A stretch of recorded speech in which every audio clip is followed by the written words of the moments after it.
लाल किले में भटकती आत्माओं के अनसुलझे रहस्य। गिरजाघर की घड़ी ने जब एक एक करके 12 घंटे बजाए तो पुराने पीपल की सबसे ऊंची पुंगी पर बैठा रात पानकी अपने डैने फड़फड़ाता हुआ थरथराया और पेड़ के कोट में जा बैठा। कुहासे से ढकी जनवरी की उस सर्द रात की धुंध भी जैसे आहिस्ता आहिस्ता ठिठकी। बूंद बूंद रोशनी बिखेरते जुगनू अहाते में बनी, कब्रों की पुष्ट पर उड़ने लगे। वह पूरे चांद की रात थी, लेकिन बादलों की स्याही ने पीले निरीह चांद को उस सर्दी में उभरने ही नहीं दिया था। पूर्व दिशा में बहती तेज सर्द हवा के थपेड़ों को अपनी पथरीली दीवार पर झेलता दिल्ली का लाल किला उस रात भी खामोशी, अंधियारे और सन्नाटे में गुम था। उसके बुर्ज और कंगूरे, बारादरियां और मुंडेरे सब मानो गहरी धुंध में डूब गए थे। तभी लाल किले के उस गुप्त अंधियारे में भीतर बने नौबतखाने के दरवाजे से ऊंचा पूरा एक अंग्रेज दाखिल हुआ। उसके सिर पर फेल्ट हेड था, जिस्म पर भारी ओवरकोट और मुंह में चुरुट। उसके भारी जूतों की आवाज लाल किले की खामोशी को तोड़ रही थी। खट खट खट की आवाज करता हुआ बड़े ही इत्मीनान से वह नौबतखाने के गलियारे में चहलकदमी कर रहा था। उसी वक्त लाल किले के चौकीदार के हाथ की आधी फूटी चिमनी वाली लालटेन रोशनी कम धुआं ज्यादा उगलती नौबतखाने में दाखिल हुई।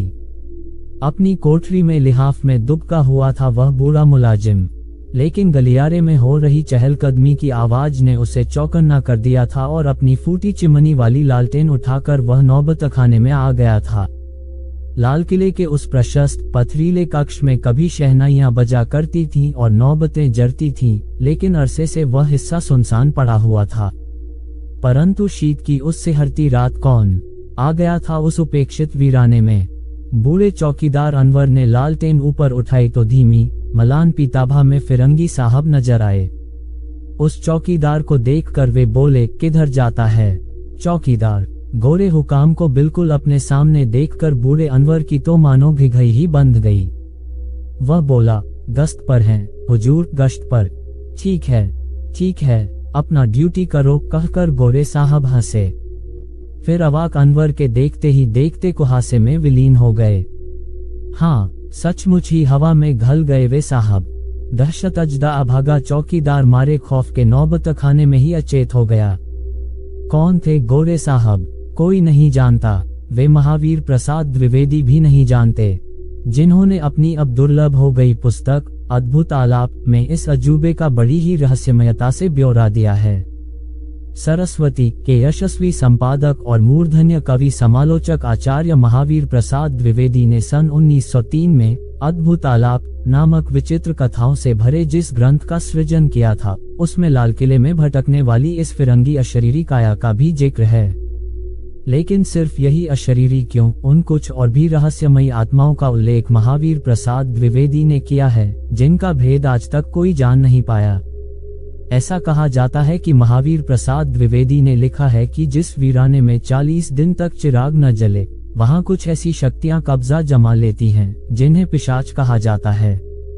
देखने वालों का कहना है कि लाल किले के कुछ सुनसान हिस्सों में कभी कभार ऐसी आत्माएं नजर आई हैं। उनकी खासियत है कि वे किसी को परेशान नहीं करती, बशर्ते उनका अपमान न किया जाए। लेकिन यदि उनके साथ बदतमीजी की जाए तो कहा जाता है कि तब अंजाम वही होगा जिसको चौकीदारों के एक समूह ने सन 1908 की एक रात भोगा था। वे सब नामुराद लाल किले के एक कमरे में बैठे बरसात की उस रात मुगल बादशाहों का मजाक उड़ा रहे थे, खासकर उन मुगलों का जिनमें कुछ शारीरिक ऐब था। उनमें से एक मुगल शाहजादा यूसुफ बख्त भी था, जो कुछ लंगड़ा कर चलता था। एक नौजवान चौकीदार यूसुफ बख्त का जिक्र करते हुए बोला, क्या बेदब चाल थी उसकी, एक पैर यहाँ एक पैर वहां। इस पर सारे चौकीदार हंसने लगे। तभी हवा का एक झोंका आया और कमरे में रखी लालटेन की लौ कंपने लगी। बिजली भी चमकी, फिर पूरा आसमान तेज गर्जना से भर आया।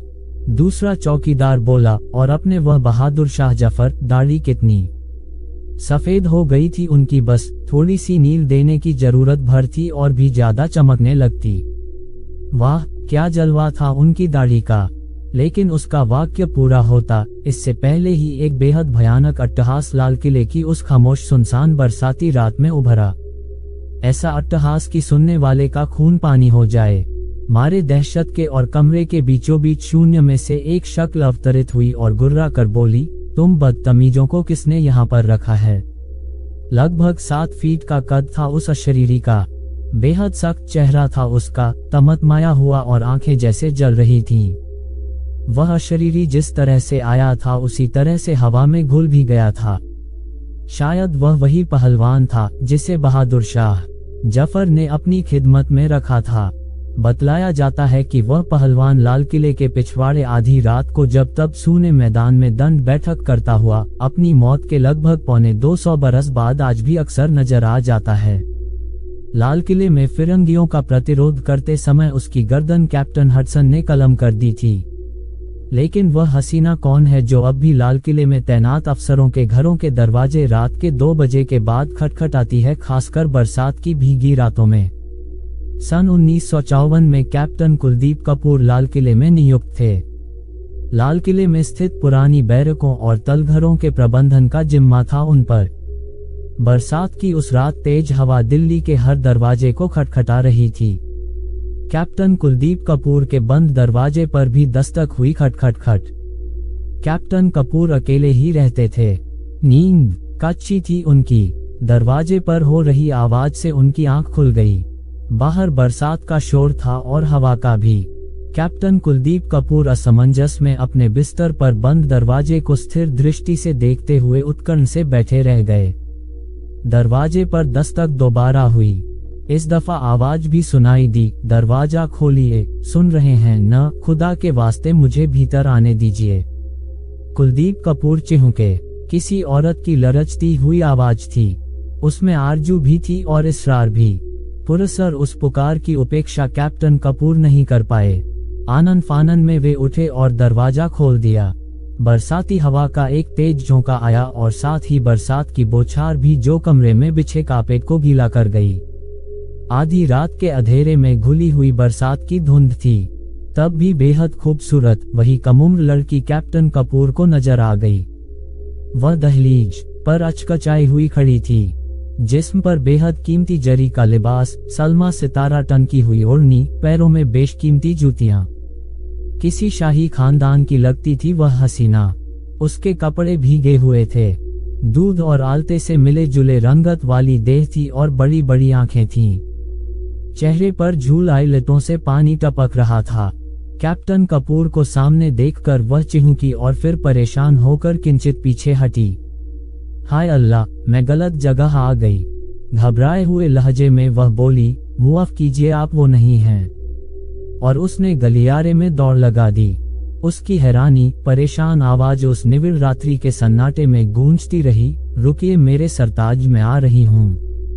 उस रहस्यमयी मुस्लिम स्त्री को देखने वाले कैप्टन कपूर ही अकेले नहीं थे। इससे पहले सन 1892 में कर्नल फोर्साइथ ने भी उसे देखा था। उसके बाद सन 1896 में मेजर रॉबिन्सन ने और फिर सन 1956 और 1959 की 2 बरसात की भीगी रातों में लाल किले में तैनात 2 संतरियों ने भी। वही बरसात, भीगा बेशकीमती लिबास, चेहरे पर हैरानी, बड़ी बड़ी आंखों में भटकती किसी की तलाश और किले के सन्नाटे में गूंजती आवाज, रुकिए मेरे सरताज, मैं आ रही हैं, और पत्थरों को खटखटाती उसके कदमों की आहट। कौन है वह हसीना? पिछले 150 बरसों से लाल किले में किसे तलाश कर रही है वह? कोई नहीं जानता, कोई जानेगा भी नहीं। लेकिन क्या बहादुर शाह जफर भी लाल किले के सूने गलियारों में अक्सर चहलकदमी करते हैं? महावीर प्रसाद द्विवेदी ने तो अद्भुत आलाप में अपने अफसर विंसेंट डफ के तजुर्बे का संदर्भ देकर यही लिखा है कि कर्नल डफ झांसी में महावीर प्रसाद द्विवेदी के उच्चाधिकारी थे और तबादले के बाद दिल्ली के लाल किले में तैनात कर दिए गए थे। इसी लाल किले में उनकी गोरी मेम लिली डफ काफी बीमार हो गई थी। उन पर कोई इलाज कारगर नहीं हो रहा था। बेहद परेशान थे डफ साहब। अगस्त की उस काली रात का वाकया है ये। मूसलाधार बरसात हो रही थी। सड़कें सुनसान हो गई थीं। चारों तरफ गहरी निस्तब्धता थी। बेचैन डफ साहब अपनी अधबेहोश पड़ी मेम के सिरहाने से उठकर खिड़की तक चले आए थे। अपनी बीवी की बीमारी ने उन्हें काफी उदास कर दिया था। तभी उन्हें एक आवाज सुनाई दी, फिरंगी साहब, फिरंगी साहब। खिड़की के बाहर से आ रही थी वह आवाज, और फिर वही गंभीर स्वर दोबारा सुनाई दिया, फिक्र मत करो, लो इसे संभालो, सब ठीक हो जाएगा। इसे अपनी बेगम की बाह पर पहना देना। डफ साहब चौंके। उन्होंने देखा कि खिड़की के बाहर नीचे जमीन पर एक बूढ़ा मुसलमान खड़ा था। उसकी जरीदार टोपी की कलगी में लगा हीरा बेहद अद्भुत आभा से चमक रहा था। गले में बड़े बड़े मोतियों का हार था। घुटनों तक झूल आई थी उसकी कीमती शेरवानी। बिल्कुल शाही लिबास था उस बूढ़े कुलीन व्यक्ति का। क्या ये बहादुर शाह जफर हैं? कैप्टन डफ ने सोचा। तस्वीरों में देखा तो आखिरी मुगल की याद आ गई थी उन्हें और वे हैरत में थे।